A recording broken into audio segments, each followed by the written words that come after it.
Welcome, everybody, to the first Linkages program. This is a new series that Need Global is launching to engender cross-philanthropic community conversations and to raise awareness and highlight issues that need more attention in the global development sector. Need Global is a community of about 200 donors and family foundations across the United States. We have members in 22 different states, and last year our members funded in all the SDGs and in 82 countries. We host 50 to 60 events annually on a wide array of topics and seek thereby to bring private philanthropists into contact with each other so that you can learn from your peers, find partners, and deepen your philanthropic efforts. As our community grows across the country, we are aware of the fact that many private individual donors focused on international issues are siloed in their giving. We're also aware that so much more could be going to international or global causes. We build and shepherd this community through programs such as this one in order to inspire all of you to give more and to give in a manner that builds on each other. We are very thankful to the Imago Dei Fund and to CAF America for supporting this Linkages session. And we are particularly excited to be launching this series in collaboration with Women Moving Millions and to be focusing on the role of women, in particular, the role of women in getting us all to create better solutions to climate change. As you will hear in the program, for the second year in a row, gender equality has been on the top of the agenda of governments worldwide. Yet, for the second year in a row, funding levels to support women and girls has waned. This, despite the fact that in the last 20+ years of investment in women has shown that women bring significant positive change to so many sectors, including health, education, mental health, and community strength overall.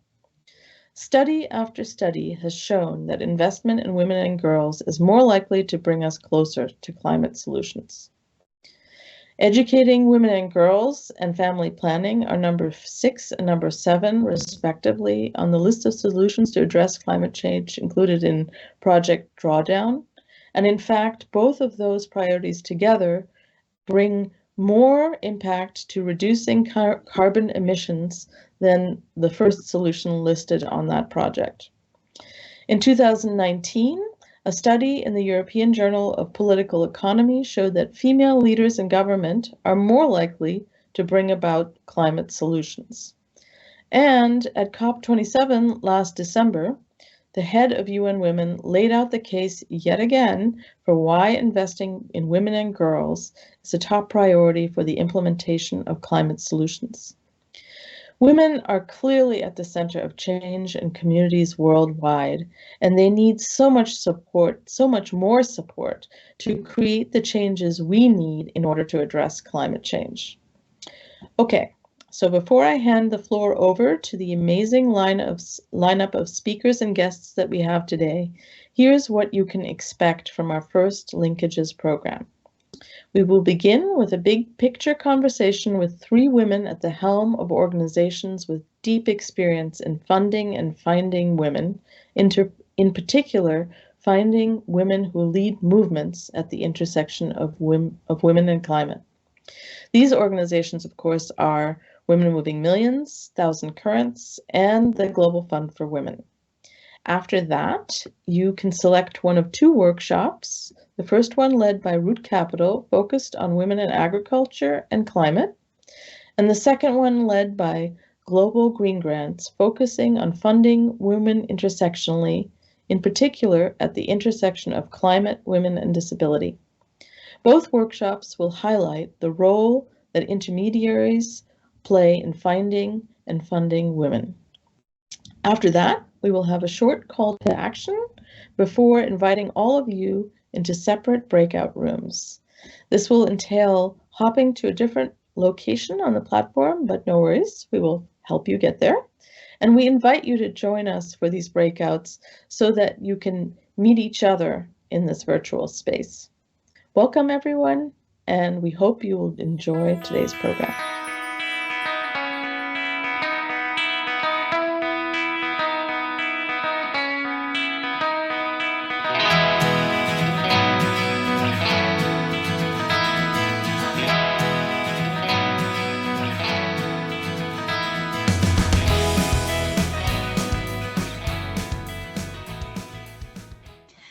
you, Ina.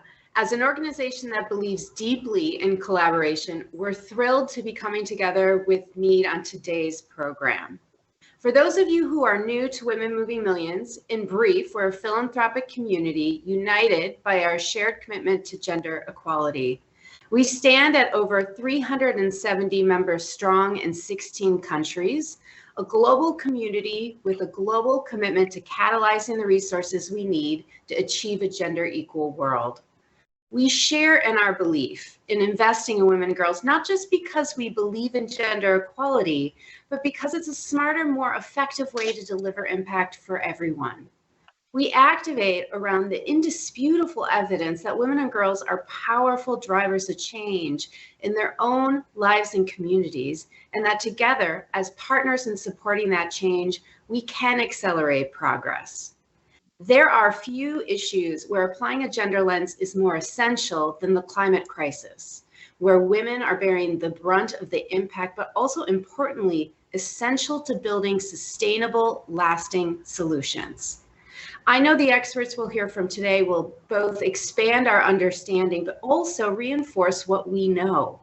An intersectional feminist approach that centers the most marginalized is what will get us where we need to be. We are starting today with two incredible leaders who are driving the movement forward. Latanya Mapfrap from Global Fund for Women and Salome Lema from Thousand Currents.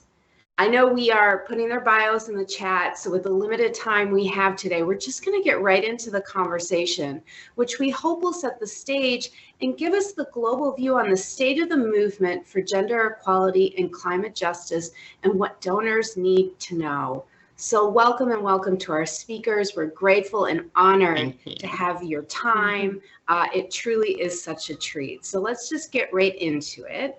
You are both on the forefront of supporting leaders and movements in both gender equality and climate action.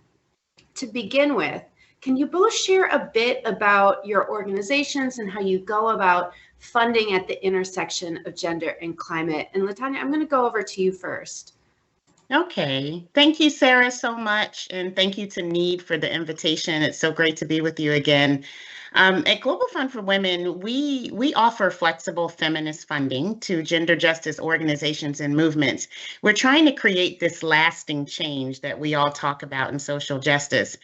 And the way we do it is that we actually respond to requests from the feminist ecosystem. So it's not like we create a strategy that says we're going to work on this, this, and this thing, but it's that we look at what's actually coming to us from a network of advisors and so many feminist organizations, which means right now, we do a lot of funding at the intersection of gender and climate, because the reality is we are in a climate crisis and it is not gender neutral. So when disasters such as floods, hurricanes, earthquakes strike, women are most likely to die, and in some circumstances, twice as likely. If they survive, displacement brings heightened risk of sexual violence and other human rights abuses and violations. And those living at the intersection of multiple forms of discrimination face compounding risk, right? So yet, they're often ignored or shut out before the disaster, and then in the mitigation, recovery, and efforts that happen afterwards, they continue to struggle. And we're seeing this play out in Syria right now because of the longstanding marginalization the country faced even before the earthquake. So for us, the climate justice funding strategy takes all of this into account. And our strategic priorities rest first and foremost on our vision to support self-led grassroots strategies that shift power. In practice, really what that means is three main things for climate justice funding. One is that flexible multi-year grants to grassroots organizations and movements, and for us in the historically underfunded and overlooked Pacific and Caribbean small island states, as well as in sub-Saharan Africa where we focus. Second, we do expanded outreach to identify self-led disability rights groups, LGBTQI rights groups, indigenous groups, and other marginalized actors working on climate and disaster. And then finally, we deepen the relationship and integrate support for feminist groups beyond grants to create safe spaces to connect and convene and to shift these dominant narratives and to strategize and build trust. And so what we're trying to do is ensure that people most affected by injustice are at the center of the work. And partnering with and resourcing feminist movements ensures that women's realities are not overshadowed by mainstream solutions or approaches that actually have historically excluded them. And so in the Pacific, for example, the climate emergency grants are typically earmarked for large sudden onset disasters like typhoons. With Global Fund for Women's support, solutions to slower onset emergencies that tend to impact women's daily lives more dramatically, like food insecurity, are also supported. So I'll stop there and turn to our colleague. Thank you for that, Latanya. And hello, everyone. Thank you so much for organizing this Need and Women Moving Millions. And I'm excited to be part of this conversation with you, Latanya. And in so many cases, Thousand Currents and Global Fund for Women share similar strategies and approaches. Thousand Currents was started in 1985 to really just move resources to communities that were advancing their own change processes. And today, we support autonomous frontline communities who are organized as movements and grassroots formations, working for systemic changes at the local, national, and global levels. Our partners are found in places that include Africa, Asia and the Pacific, Latin America, and the Caribbean. We understand, similar to what you were saying, Latanya, we understand climate to be a complex, systemic, intersectional challenge whose impacts and solution are also deeply interconnected, complex, and intersectional. So we fund at the intersection of food sovereignty, climate justice, and economic justice. And in addition to our direct grant making, we recognize the need and acknowledge the call to increase resources reaching frontline movements and communities, particularly feminist movements and communities. So we have a robust donor education and organizing program at Thousand Currents. Similar to what you were saying, Latanya, we know that climate is an injustice multiplier, right? And that women and gender expansive people carry the brunt of its impacts, from the immediate aftermath of climate disasters to how they have to contend with and adapt to the changes to their lives, livelihoods, and communities, to being excluded from key climate decision-making and funding. So we really move from a place of feminist analysis, and we recognize that feminist analysis unpacks these interlocking systems and structures of oppression and proposes more just pathways for us. It shows us that changes are possible and they are being made every day by courageous movements and people. So we fund partners that operate from an intergenerational and feminist lens and who are led by Black, Afro descent, and Indigenous people, women, and gender expansive people. And we just support their visions, strategies, and solutions. We offer the resources and accompaniment they desire and need through short-term, long-term flexible support. We make 10-year commitments to our long-term partners. We have tactical grants to help movements meet more emerging needs. And we provide the wraparound support and accompaniment that include emergency and security grants, the Spark Innovation Experimental grants, as well as opportunity grants to connect, travel, and strengthen their own movements. Wonderful. Thank you. And thank you to you both for surfacing and raising attention to the fact that climate is really one of the most intersectional issues. And this idea of it being an injustice multiplier really resonates. You know, I often hear from funders, from members who are looking to fund for the first time at the intersection of gender and climate. And there's a bit of a learning journey in the beginning to really understand what is the most impactful way for me to be directing my funds. How do I find the organizations who are working in the Global South, who are on the front lines doing this work? So if you could speak a bit to, you know, you've sort of talked about how your organizations fit in the overall funding landscape for climate action and gender equality. If we could go even maybe a bit deeper into that and also sort of offer a lens into what does the broader landscape look like today? Yeah, Salome, did you want to go? Oh, I'm sorry, Sarah, who did you? Should I go? Sure. Okay, sorry about that. So, I mean, as Salome is so eloquently put, this is, the focus that we have in our organizations is on actually around climate justice movements. And so it's a little bit different than sort of just crisis response, which is absolutely necessary when a climate disaster happens. But the focus really is on, so many different areas of climate and the priorities that the movements themselves who are working on these issues have. And so the model that Global Fund for Women involves listening and learning, not just from the resource partner side, but also from the actual grantee partner side. They're also on a learning journey. Many of this is new to their communities and certainly to them as individuals on how to manage this work. And so it's very important that we listen to what they're going through and we learn from the leadership and the communities what they need and support them to determine their key movement priorities and provide grants and holistic support, as we talked about, to these movement informed solutions in the regions that are quite frankly, worst hit by the climate crisis.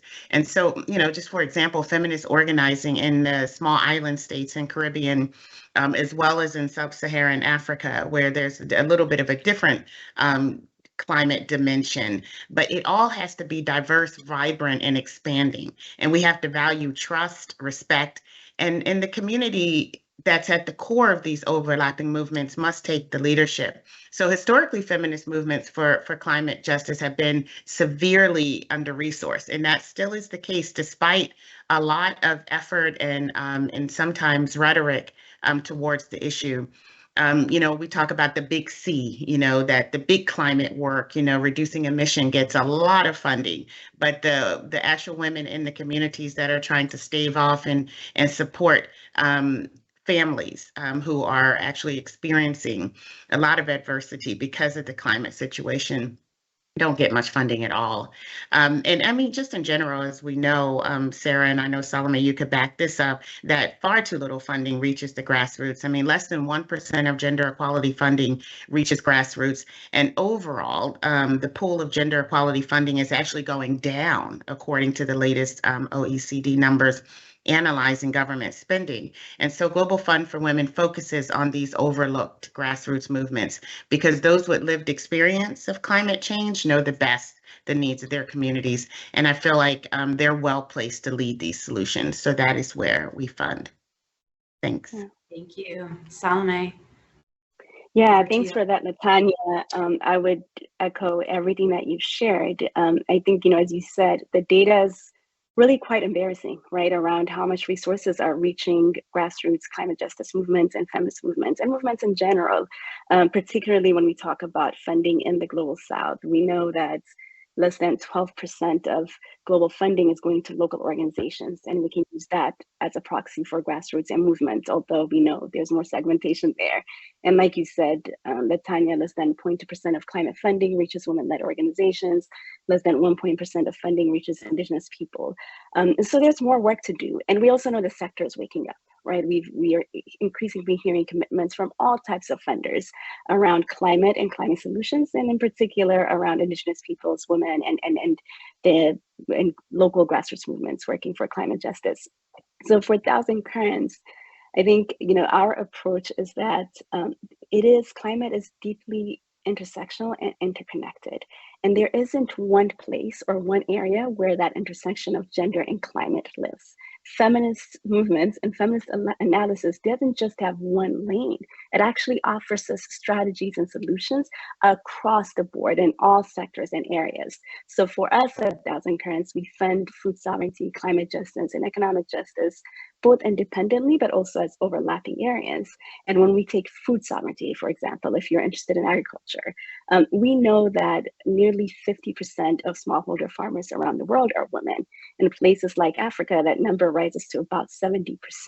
So they're working the land. They're going to be directly impacted by climate disasters that affect their ability to produce, to feed their families, and to feed their communities. And so we know that food and climate are deeply interconnected. affected. And we know that food systems contributes up to 30% of greenhouse gas emissions.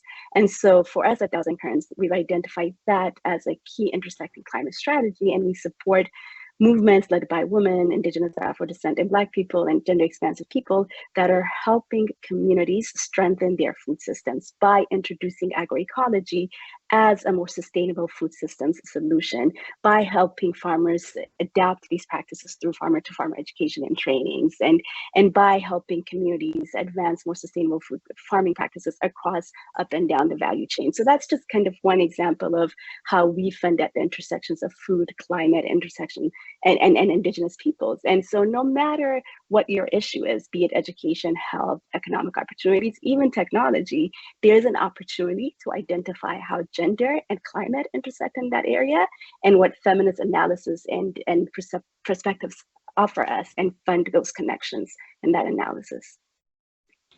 Thank you. It's so helpful to know that there is an entry point, there is a place really for everyone to invest in this important work. We want, our audience is, watching the news, and we see a cascade of climate issues, crisis, catastrophes happening all over the world. And yet we also know all parts are not equal in terms of this work. What is the state of the climate crisis in the communities where you work? If you can take us inside of what you're seeing, hearing on the ground, and where you see the greatest opportunity, the need, the urgency of the moment. And Salome, I'll go back to you this time to kick it off. Yeah, I think, we started to touch on this. We know that over the past 20 years, we have some data that says 9 out of 10 climate disasters took place in the Global South. And up to 2020, so we'll take the pandemic out of it, 10 out of 10 climate disasters took place in the Global South. So while Global South countries have contributed the least to this crisis, they're suffering the most as a result of it. And I think that's widespread knowledge right now. And so we're seeing the impact in all the forms that we've all been exposed to, through droughts that affect food and agriculture, through floods and fires, through impacts on environmental health, and through people's just livelihoods. We're seeing it across the board where we work, in Africa, Asia and the Pacific, Latin America, and the Caribbean. And in some cases, the climate crisis can manifest itself more strongly as a food insecurity issue on the continent of Africa. We're seeing in Asia the intersection of food and climate and floods. And we also know our partners in island nations are saying this is about existence. This is about survival. If we don't do something right now, we may not survive. So we're seeing the direct impacts of the crisis across the board in all areas and across multiple identities and multiple forms of existence. Yeah, and Salome, I'll continue in the same vein, because it's just so important that we understand. I was just in Fiji in November, the end of November, and we were visiting the grassroots feminist organizations that we support there. And we met with a group of market vendors, whose livelihoods depend on making handicrafts out of a specific kind of leaf. That leaf, they're saying, is now changing, and they can't use that leaf for the purposes. And for those of you that know the Pacific culture, those the sort of grass, I'll call them, but they do them for all of their cultural ceremonies. They use them for everything. And that is how many female-headed households in particular make money to feed their children, to send their children to school. But now that leaf is being destroyed, and we talked to the scientists about this while we were there, and it's actually, the leaf is being destroyed by the cyclones and other climate change issues. So the women don't really know why the leaf is like it is and why they can no longer manipulate and use it the same way that they used to. All they know is that they can't make the same kind of things that they could even a decade ago. And they live in villages where they've had to, in some cases, relocate entirely because of sea level rise and coastal erosion. And so they can't even get to this leaf anymore, which grows right along the side of the sea. And so again, I'm just repeating what Salome said, is that these people are the least at fault. for the climate crisis. They live in small communities. They're not on the grid the way that many of us know. But they're experiencing, these devastating impacts right down to their everyday livelihood. And so we're thinking about that is one thing. The other thing is that a lot of these groups are having to change direction. So let's just say you were a feminist group that worked on the issues around violence or even sexual violence in your community. But because of what's happening with climate, all the things that Salome said about food security, and also in this case in the small island states around the erosion of the sea and having to relocate more inland, these communities are really having to shift what they've traditionally been working on. Their feminist organizing now has to really go towards climate justice work because it literally is at their front door. And so I think about some of the issues that still these intersectional issues we're talking about, things they still have to work on in these areas. They can no longer really focus as a priority because they do have to change and pivot. And this is what feminist groups do, but they can't really focus on this issue, social issue, because they have to work on the climate justice work. And it's all intersectional. It's not atypical. Many of our grantees are very intersectional in their approach to gender justice, but it's just one more thing. And women are constantly having to just do one more thing. So we're trying to encourage through our funding and the program support that we offer that they can continue to be agile and responding to what their communities need. And offer them this flexible core funding that we talked about to enable them to do what they do best. But these are some of the issues that we're finding on the ground, Sarah. Thank you for that. There are so many powerful stories of feminist organizing that I know you are privileged to bear witness to support. How are you seeing women move the climate agenda forward, both individually as leaders within their movements and collectively? Salome, do you kick us out? Be happy to. I think we're seeing women organized through, and movements in general, organized through three kind of overriding primary strategies. One, they're resisting or stopping the harms. Secondly, they're reforming laws and policies, changing the rules. And lastly, they're building the new alternative, the new, more just and equitable pathways. So they're showing us the way forward. And I can give you a very specific example to highlight that. Many of our partners employ all three or one or two of those strategies, but a group in Peru that we funded called Femu Up actually does all three in its work. It's an indigenous feminist organization composed of close to 200,000 women across Peru. And they came out of the peasant farmer movement, where they wanted to create a space for women peasant farmers to self-organize and to advance that intersection of food and agriculture. And today they work to end gender-based oppression, they work to end discrimination against Indigenous people, and they also work to advance more just food systems and address climate change. So they stop the harms through organizing, through protest, to direct action, making sure that Peru's agricultural system is rooted in indigenous agroecological practices, and that it is not exposed to harmful pesticides, fertilizers, and more industrialized systems of cultivating food. They work on creating an enabling environment for food and climate policies. In 2018, they conducted a survey of all their members because they wanted to understand what are the dreams of Indigenous women and what are the dreams of their members. And their members said, we want you to make a stronger connection between climate, agriculture, and Indigenous women's rights.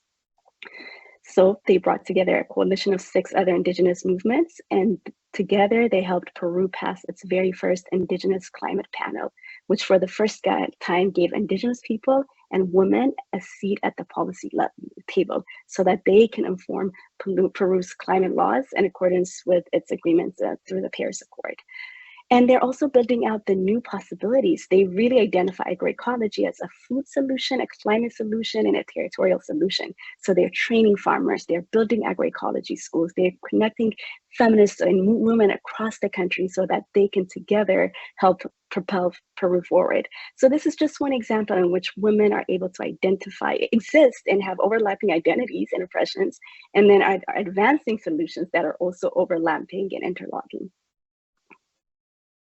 Thank you. Such a powerful story, LaTanya. Yeah, very much so. Thank you.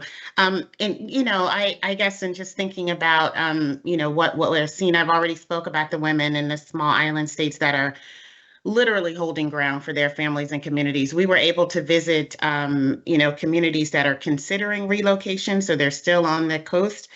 We've visited those that were actually moving because of the climate crisis and those that had already moved. And the thing that they had in common that I thought was just really special is there's always this one elder matriarch who is like just literally coordinating it all, knows who all the families are, knows who needs special help, knows who's coming in from either another island to help, and just keeping it all coordinated. And it really made you feel good to be able to talk to that woman, to thank her for what she's doing, because in her mind it just has to be done, right?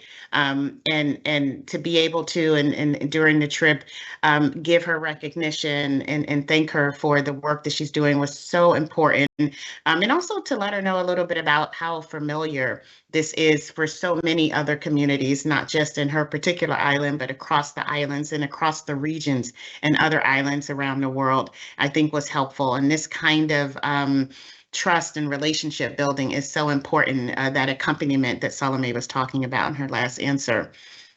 Also, in my new book, The Everyday Feminist, I spotlight a woman, Miriam Miranda. She's the founder of OFRANA, an Organización Fraternal Negra Hondurina. And she's a Garifuna indigenous activist who grew up on a banana plantation in the Caribbean. And she always wondered, she said, why so much territory and land was given to a foreign company and not to the people who actually lived there. She's an advocate now for the human and environmental rights of the Garifuna people, and her work is deeply tied to climate justice at this time. And so there's this growing interest in finding hope for our planet from the multiple climate crises in the last decade. And it means that human and climate health now rest in the survival of some of the indigenous practices that we have long tossed aside. We need to restore our relationships with both these practices and the people that have carried them for generations. And that's some of the work that Global Fund for Women would like to continue funding, because we know how important it is to reacquaint ourselves with these indigenous practices if we are going to fight the climate crisis. And then just when you asked about collective groups that we're seeing, I mean, there are so many, and I just, forever going to be just an advocate for feminist movements like Fridays for Future, which Greta Thunberg started, but across the world, I've met so many Fridays for Future people in Asia and Africa and Latin America who are doing a great deal of work. And then I'm also fortunate to belong to the Connected Women Leaders group that is starting the Dandelion campaign, and it's led by Mary Robinson, the former president of Ireland. And really what it does is it's starting to shift the narrative from fear to hope, to ensure that the planet is a habitable home for everyone. And this is the kind of work that has to be done. We have to talk about this differently.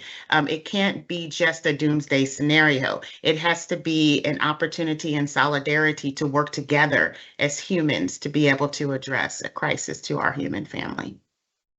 Thanks, Sarah.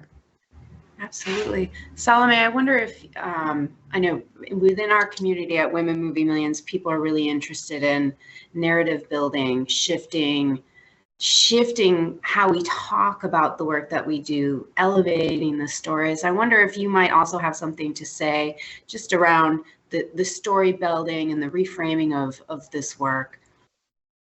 Absolutely. I mean, I think that narrative shift work is central to how we approach the work, because in so many ways, part of the challenges, the systemic challenges we face, are that not only are women and gender expansive people experiencing these oppressions, these multiple oppressions, but their voices are being stifled. We're not hearing them, and we're not supporting them. And when we say we do, it's often through our own lens, our own language, and our own frames, not theirs, right?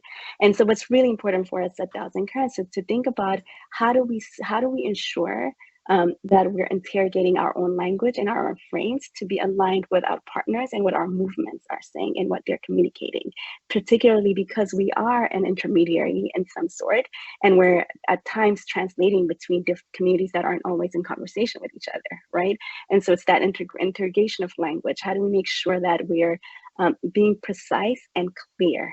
And particularly because when it comes to philanthropy, there's a lot of frames that come from the global north that are then transported to the global south, right? So for example, just transition is a really helpful frame for us to understand how we transition. And our communities in the global south our movement do not use just transition as a frame. So how do we actually lift up the languages and frames they use, but also focus on practices and then bring that back out to the global north so that we can help our communities understand the multiple ways in which people understand transition and our way forward to more just systems. So that's one.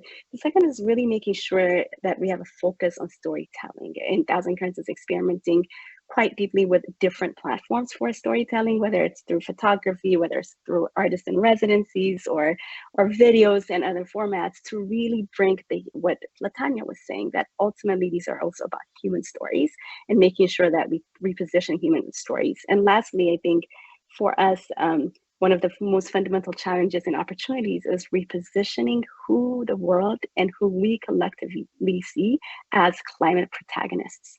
Who do we visualize? Who do we hear? Who do we support? And we're working to ensure who we hear, who we visualize, and who we back are frontline communities and movements, and that they are led by Black Afro descent peoples, women, and gender expansive people. Thank you. I want to go back to this statistic, Latanya, that you mentioned earlier in our conversation, that less than 1% of funding goes to the Global South movements, which is just shocking. As we elevate the call to fund grassroots women leaders, we know it's equally important to fix that gap in funding and to ensure that movements have the resources that they need in order to accelerate their work and to have greater impact. Practically speaking, Latanya, can you speak to what does it look like to adequately resource these movements? And what are some of the best practices that you invite donors to adapt when funding this work? Yeah, thanks, Sarah. And it's so important that we focus on this, because I think it's, we have to make that statistic, that shocking statistic, as far known as possible, because I think without sort of knowing what the data is, and that's the whole focus behind the book, it's like to help people understand that it's not getting to the people who are really making the impact. And it is the time, the moment to start shifting power so that the work that we're doing is led by those most affected. And I know we've been talking about that. Solomon and I are just, we keep harping on it, because it is so important if we want to see lasting impact, that those who are the most affected are leading the approaches. We have to allow social movements to set their own agendas and drive their own solutions. We can't sit in the as much as we want to, and as much as we feel like we know what the solution is, we really have to get the buy-in and solidarity with the groups that are on the ground and work together in relationship around some of these approaches. Movement actors who advise us at Global Fund for Women on the needs, the priorities, the challenges, and who the other stakeholders are from what we're seeing having the most impact. And so I think in general in funding, we have to think about a landscape analysis that informs early stages of planning for grant making, but typically allows then the in-country program and the work that they're doing to lead what happens next. So we collaborate with the in-country stakeholders and then facilitate the formation of a model that takes on different shapes and sizes. We can't think that one thing fits everyone. No, they can be all over different geographies, different situations, different intersections of injustice, but yet we want them to follow one model. We can't do that anymore. We have to be able to ourselves be agile enough as funders to be able to allow for different ways of meeting the needs and nuances of the movements at hand.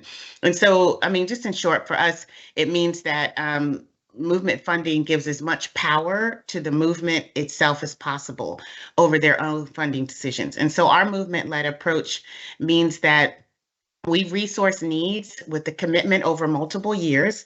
So it's this long-term flexible funding directly to movements who are best placed to lead the change in their communities.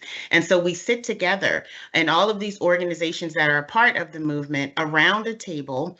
Everyone is funded around the table. We don't pick and choose. If they've come together, then that means they've been working together and oftentimes over years. And so we want to fund them all equally, but then we want to let them tell us what they need in order to be successful. And in solidarity, we oblige. It could mean giving money to one group. It could mean giving money to 10 groups, but whatever their priority is what we try to be respectful to. And we've seen that has so much more impact when you really take the power away from the funder and give it to those that are being funded.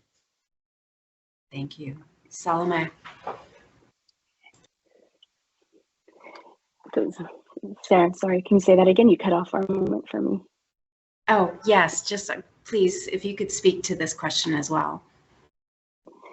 Yeah, I think I'm going to echo what you said, Latanya, because it was right on.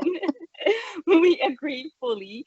I think it is, we can't stress enough, even though we've been saying it for years, the importance of that core flexible support that allows movements to enact their own visions, because it's not just about resourcing, but it's about enabling them to self-determine their change processes and giving them the flexibility to innovate.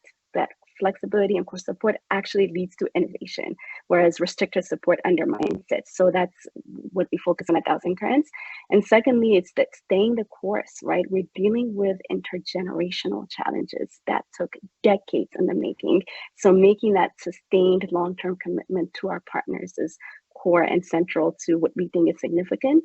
And thirdly, I do want to touch on this point of unpacking and dismantling our own biases within philanthropy, particularly our ideas of scale and what it is, impact and how we gather it and understand it, and capacity and who has it.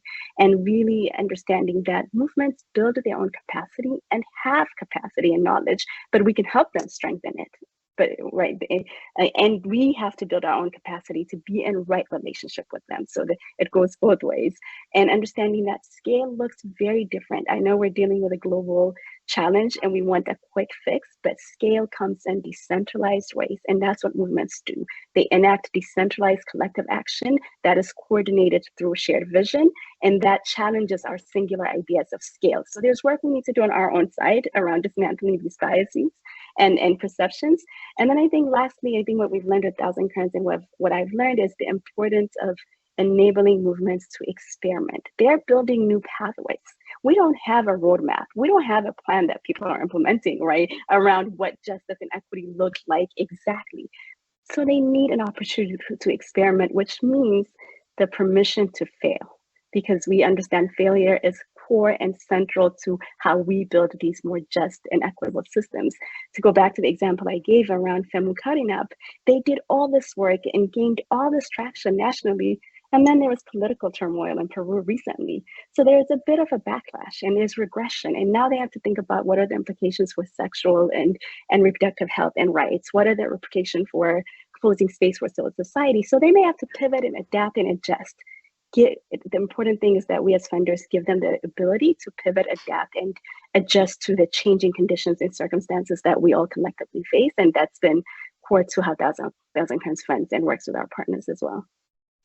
Thank you. And I just sort of add to what you both shared, but also to just say, funding organizations, intermediaries like the ones you are leading with such inspiration, you are modeling this type of trust-based giving, shifting power, creating the spaciousness for creativity, innovation, and for the solutions to really come from the ground up. And I always say it's so important, in particular in this space, in funding global South movements, to look for intermediaries like the ones that you are running, who have spent years really understanding the communities that you are working in. So I just want to do that pitch for both of you, if I might. So we're almost at time, and so this is the moment for last words. And LaTanya, I'm going to start with you because you have this amazing checklist in your new book coming out, and I wonder if you might give us a little sneak peek into that checklist, and then Salome, I'll pass it then to you to provide the final word. Sure. Thanks, Sarah, for the opportunity. The book I mentioned is The Everyday Feminist. It comes out in March, and you can find out more on the Global Fund for Women's website. I mean, the central theme in the book is that the key to transformative social change is all around us. It is the everyday feminist. They're the ones who show up, who push forward, and get the hard stuff done. And these include the grassroots leaders Global Fund for Women supports every single day.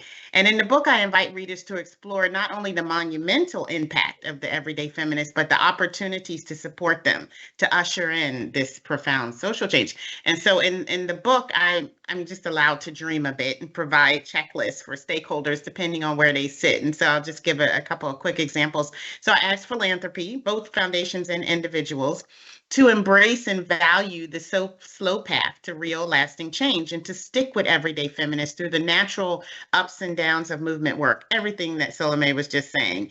And for governments, including bilateral and multilateral funding arms, I asked that they protect everyday feminists that are serving as human rights defenders everywhere, and really to implement a no tolerance policy for countries that don't comply.